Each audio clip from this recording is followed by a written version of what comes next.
Alright, muri yeZimbabwe kusangana kwatiri kuita zvakare ipo pano paZim News Update apo petinoda kupa mafirst hand update anonga ari kuitika munyika yedu yeZimbabwe apo petiri kunzwa zviri kubuda military intelligence iri kutaura iyo kuti mauto nemajunior soldiers havasi kufara nezviri kuitwa napresident Emmerson Mnangagwa sezvo zvetiri kuona kuti pati yeZanu-PF yakutengeswa kuzvigananda zvinhu zvisati zvakamboitika since from 1980 up to 2017 zvinhu zvakatanga after 2023 pakapera maelection a2023 ndo pakatanga zvinhu so tiri kuona kuti junior army nemamwe vamwe vasina kukepchwa zvavo vari mumauto because kuna vamwe vakakepchwa vakafanana nageneral Monda toziva kuti opa muchinguri ari kunzi ari kuwana mari nemutevedzereri vake from zvigananda chinova chiricho chiratidzo so muzuva ranhasi muri yeZimbabwe tova kuti tikusiyei makateerera nhaurwa yaitaurwa naRutendo Matinyarare nezuro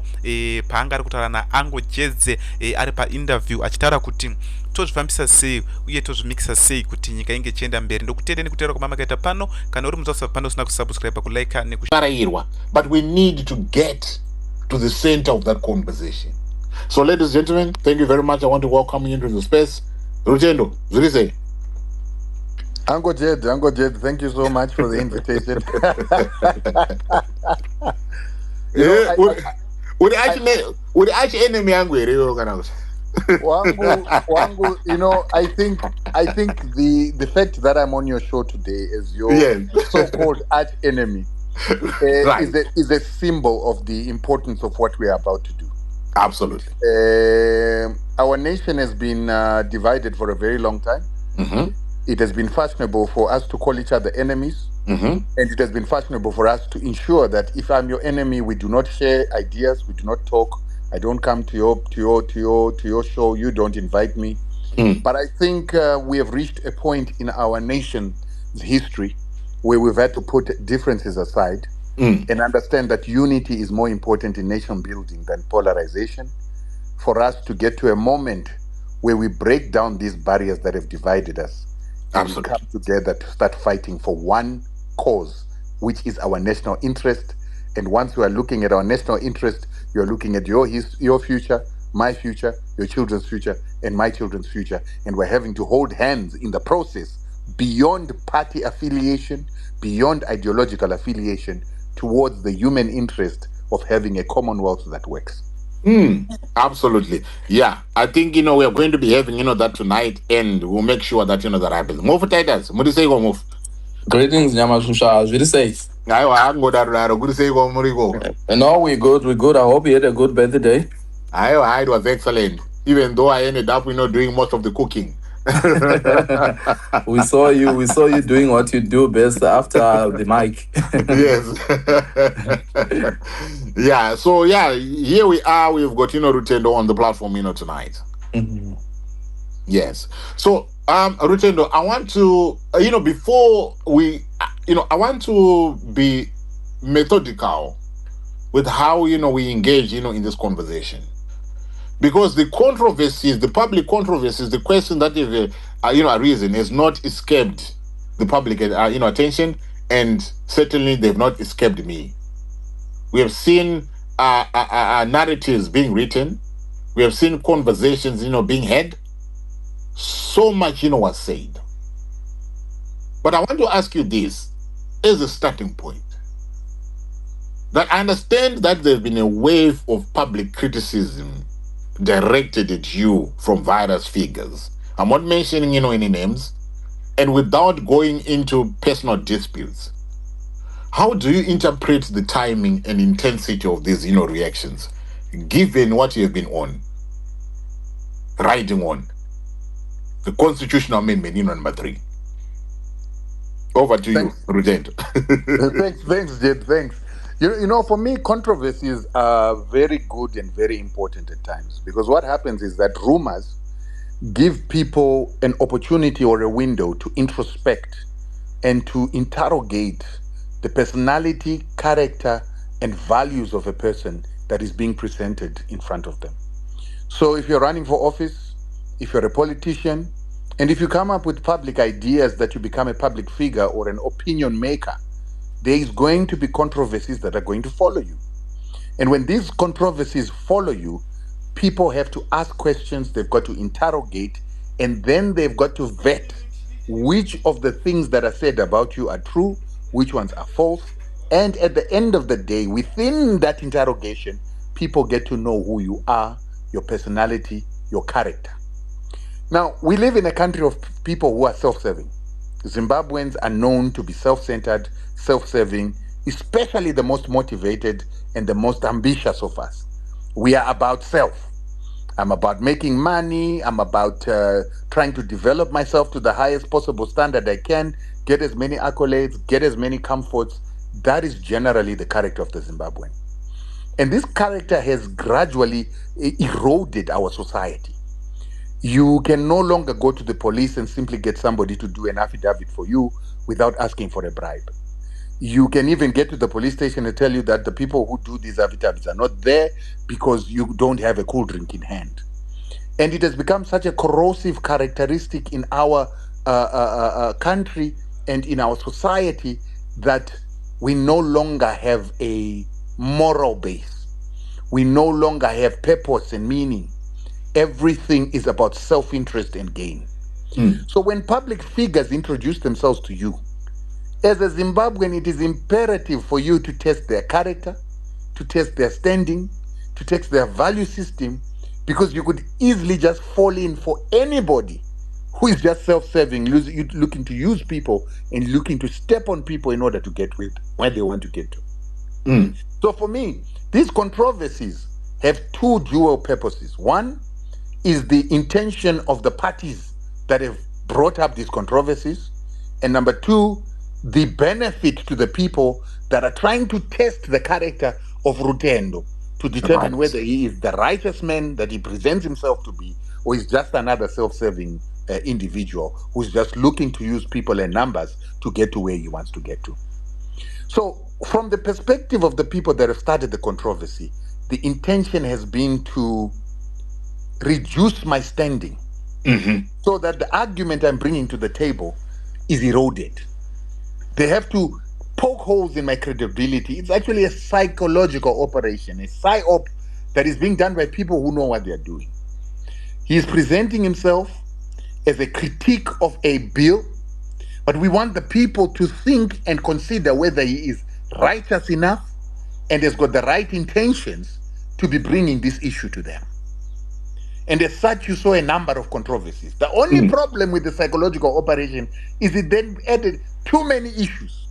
Number one, he's a CIA agent. Number two, he's paid by Simon Radland. Number three, he's bitter that he did not get $1 million and a Land Cruiser. Number four, he's bitter and $4 million. Yeah? I've had $4 million. Come on now. Yeah? I don't know.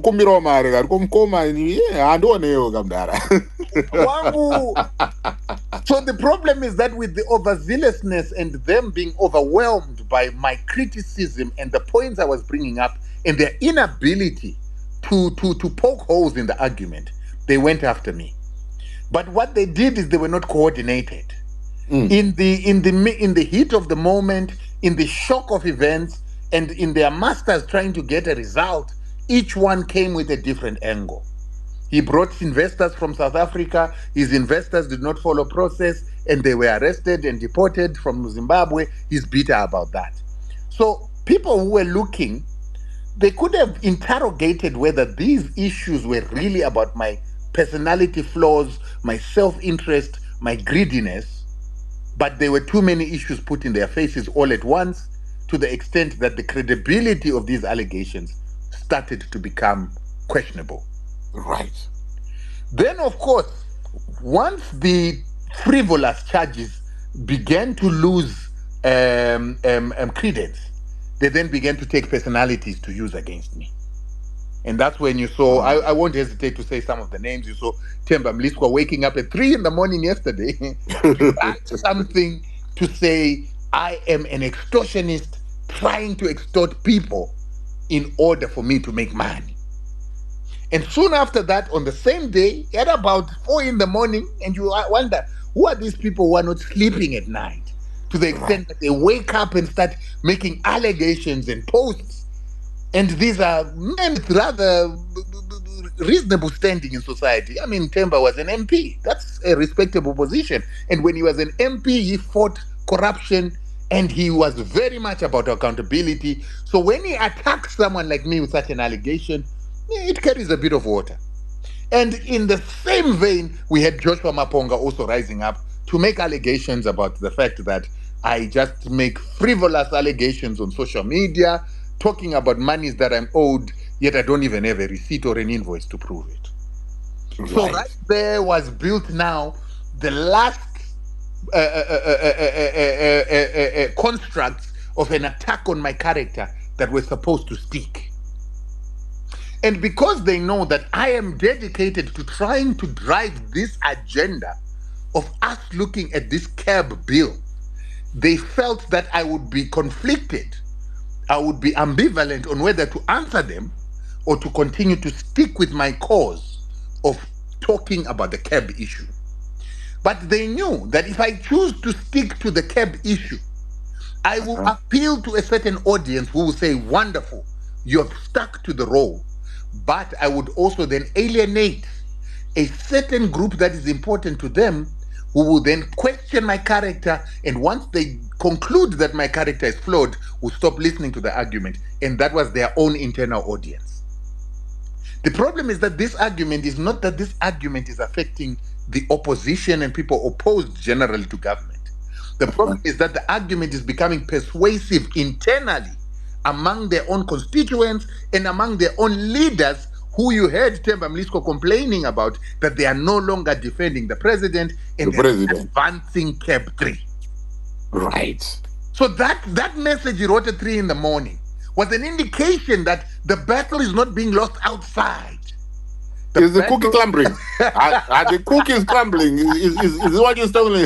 Is this what you're telling me? The cookie is crumbling inside. Right. They are wondering why it is that certain high-ranking ZANU-PF officials who are very vocal, who are very erudite in the way they communicate, are silent about CAB 3. They are not promoting it, they are not condemning it, but they're also not pushing it. Right. When the president is criticized, when CAB 3 is criticized by Rutendo Matinyarare, some people who stood up to fight Rutendo Matinyarare in the previous fights have not chosen to stand up. They've kept quiet. They've not put the effort to try and give credence in decampaigning what he was saying. There is open dissent within some of their WhatsApp groups. There is open questioning of the why this thing is necessary. Even on social media here and on Scotty has witnessed some ZANU-PF coming onto his spaces and saying outright that this is nonsense. We don't want this. It belongs to a few people. So there's a crisis. This is why at 3 o'clock in the morning, Themba Mlisko was not sleeping. He was writing long essays about how it is that no one is defending the president, and that is a problem. And soon after that, he then wrote another long essay talking about how it is that I am an extortionist who's just trying to make easy money. What is that meant to do? It's meant to say, don't listen to him, because he is just here for money and he's not really here on a serious issue. He's hoping that you're not listening to the argument, you're not listening to the points, you're not listening to our criticism of each and every clause, and also you're not listening to us interrogating whether the president that we have now warrants and deserves a term extension that can justify us changing the law of our constitution for the future. But are you not angry though? Because the monies that are being banded about here, 4 million. And you didn't get the 4 million. Are you not angry though? Because I was supposed to be paid, but I didn't get this money. So I might as well go against the grain and say, these people, they do not deserve to get what this bill is proposing. All right. So let me put it to you like this. There were two parallel systems that were at play. When we first started doing this issue of sanctions, and we then started getting invited into the system by the presidency and certain advisors of the president, we got in close. And the first thing that happened when we went for the first meeting with one of the advisors of the president, who was given the role to be my handler, together with someone else that I went with to that meeting, was that he asked us a question. He says, both of you have done a lot of work for government. You've spoken positively, you've told positive stories, you fought real PR battles against this government. I mean, against detractors of this government, particularly in South Africa, where we were based. And he said, why have you not invoiced the government before? Right. So my answer was, I can't invoice the government because I don't know who to invoice. Moreover, when we were doing this job, we never did it for payment. We did it out of national pride. So where did the payment issue come in? You was asking. How did it come in? It came in the conversation. So I was invited. I was taken to the house by the person who works for this gentleman, who then said, let's go, pick me up at the airport. And at the airport, he came with my hotel accommodation. He's the one who had booked the accommodation through this person who had called us for the meeting. And I was given my per diem. You're coming to stay. Here's an envelope for you. That's for you to spend on your own and do what you need to do. And let's go and see this man. So before I even go to meet him, I'm given my goodies and flown business class. And then we go to his house. Get to his house. The man knows everything about me. Every article I've written, how I wrote it, the meaning in the article. I've never seen articulation of that